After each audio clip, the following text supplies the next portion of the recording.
ब्रज के कण कण में श्री कृष्ण का स्वरूप और उनकी लीलाएं निराले रूप में देखने को मिलती हैं।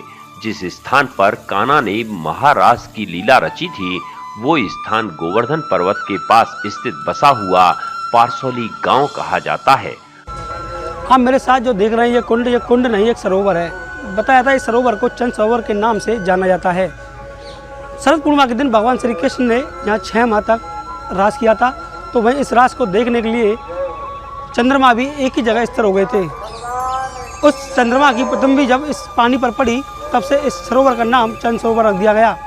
आज से करीब 5200 वर्ष पूर्व शरद पूर्णिमा पर भगवान श्री कृष्ण ने यहाँ सूरश्याम सरोवर पर अपनी गोपियों के साथ महारास किया था, जिसे देखने के लिए चंद्रमा भी जहाँ की तहाँ ठहर गया था। शास्त्रों में ऐसा वर्णन मिलता है कि जब भगवान श्री कृष्ण गोपियों के साथ रास रचा रहे थे, तो चंद्रमा उसे देखने के लिए इतना मगन हो गया कि उसने अपनी गति को स्थिर कर दिया और 6 महीने तक सुबह नहीं हुई। इस महारास में सभी गोपियां चाहती थीं कि कृष्ण उनके साथ नृत्य करें। जब कृष्ण को इस बात का पता चला, तो उन्होंने सभी के साथ नृत्य की हामी भर दी और एक ही रात पर प्रत्येक गोपी के साथ वो नजर आए। ये स्थान मथुरा से करीब 30 किलोमीटर की दूरी पर स्थित गोवर्धन धाम से 2 किलोमीटर सौंक गांव की ओर चलते हुए रास्ते में सूरश्याम चंद्र सरोवर बताया जाता है। ऐसा भी उल्लेख मिलता है कि पुरुष होने की वजह से गोपियों ने भगवान शिव को महारास देखने के लिए अंदर नहीं आने दिया, जिस पर वे इसे देखने के लिए गोपी का रूप धरकर आए। वहीं भगवान शिव का यही रूप गोपेश्वर कहलाया जाता है। वहीं बलदाऊ भी जब इस महारास में शामिल होते हैं, तो गोपियां उन्हें पहचान कर पकड़ने के लिए जाती हैं। तब वे भागकर सिंह का रूप ले लेते हैं और दूर से नृत्य को देखते हैं। 6 महीने में चंद्रमा की शीतलता से जो घनीभूत रस धरती पर गिरा, वही रस एकत्रित होकर सरोवर बन गया। तब से इस सरोवर का नाम चंद्र सरोवर पड़ गया। इस सरोवर का आचमन और स्नान सभी मनोकामनाओं को पूर्ण करने वाला बताया गया है।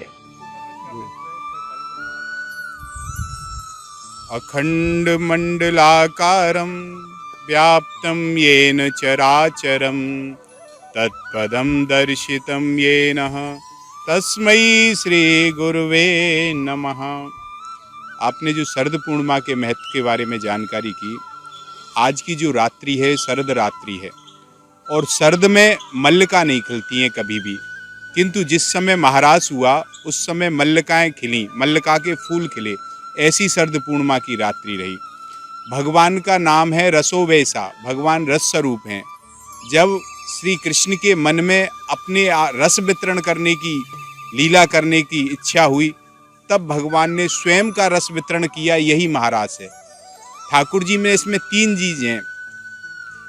महारास में भगवान का मुरली वादन है, उसके बाद में गोपियों का अवसार है, गोपी भगवान के पास में आती हैं मिलने के लिए, और उसके बाद में भगवान की गोपियों का स्वागत करते हैं और गोपियों के साथ में विहार करते हैं, और फिर किशोरी जी को लेकर के अंतर्ध्यान होते हैं।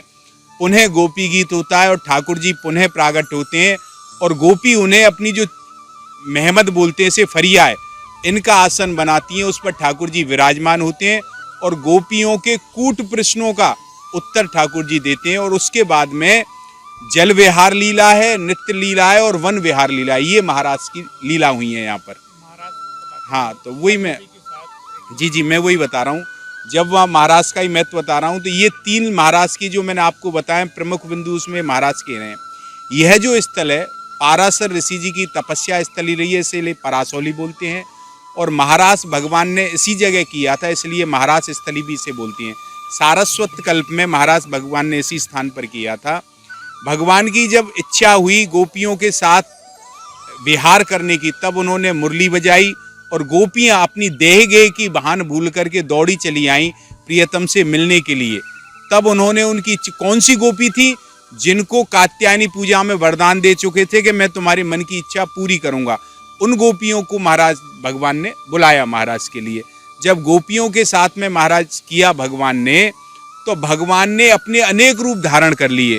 प्रत्येक गोपी के बीच में एक एक कृष्ण कन्हई दिखा दिए, और इसी जगह भगवान ने काम का भी मर्दन किया है। काम से कहा था तुमने योगियों को समाधि में विचलित किया है, मैं जे ब्रजमामांग के साथ विहार करूंगा, मुझे विचलित करके दिखाओ तो मैं तुम्हें मानूं। तो काम को भी परास्त भगवान ने किया। जब रास हो रहा था तो तारात्रि, भगवान अपनी तारात्रि, भागवत जी में कहा तारात्रि का मतलब अनेकों रात्रि एक मिली तो 6 महीने की रात्रि हो गई। और जब 6 महीने की रात्रि हो गई, भगवान ने महाराज किया। तो उसी समय जब चंद्रमा ने देख के ठाकुर जी प्रिया प्रीतम का रास देखा, तो उनके द्वारा जो अमृत वर्षा हुई, उसी से ये चंद्र सरोवर यहाँ बना हुआ है। और आज वही शरद पूर्णिमा है, महाराज की पूर्णिमा है। और यहाँ आने पर जो भाव से महाराज का चिंतन करता है, महाराज की लीला का श्रवण करता है, उसको भगवान अपनी पराभक्ति प्रदान करते हैं। और महाराज का नाम लेने से ही भक्ति में चित्त हो जाता है। यह व्यक्ति की लीला नहीं है, जीवात्मा और परमात्मा की लीला है।